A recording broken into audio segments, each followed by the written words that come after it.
اللہ کا کتنا بڑا احسان ہے، کروڑا کروڑ احسان ہے کہ اللہ رب العزت نے آپ کو اور ہم سب کو ایمان کی دولت عطا کی، اللہ نے ہمیں مومن بنایا۔ اس سے بڑا کوئی شرف دنیا میں نہ ہے نہ کبھی ہو سکتا ہے، اس لیے کہ ایمان کی دولت کا نصیب ہونا یہ بہت بڑے اعزاز کی بات ہے، بہت بڑے کرم کی بات ہے۔ یقین جانیے یہ بہت بڑا اللہ کا احسان ہے کہ اللہ نے ہمیں ایمان کی دولت عطا کی، اس لیے کہ وہ بادشاہت تو اپنے دشمنوں کو بھی دیتا ہے، وہ مال تو اپنے دشمنوں کو بھی دیتا ہے، وہ حسن تو اپنے دشمنوں کو بھی دیتا ہے، یہ اس کی تقسیم ہے۔ اس نے کبھی خوبصورتی حضرت یوسف کو بھی دی ہے، مگر ظاہری خوبصورتی ابو لہب کو بھی نصیب ہوئی۔ اگر آپ تاریخ کا جائزہ لیں تو ابو لہب کو ابو لہب اس لیے کہا جاتا ہے کہ وہ اتنا خوبصورت تھا کہ اس کے چہرے کی سرخی کو دیکھ کر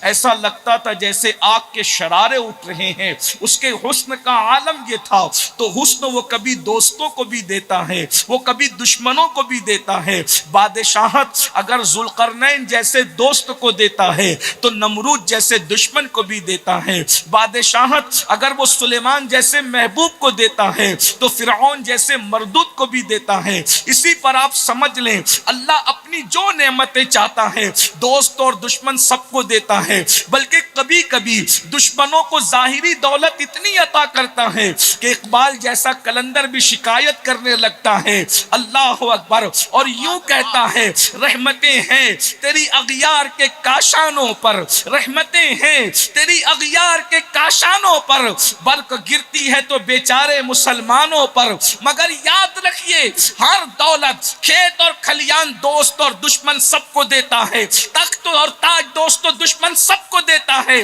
مگر ایمان کی دولت صرف اسی کو دیتا ہے جس کو اپنا محبوب بناتا ہے، جس کو اپنا مقبول بناتا ہے۔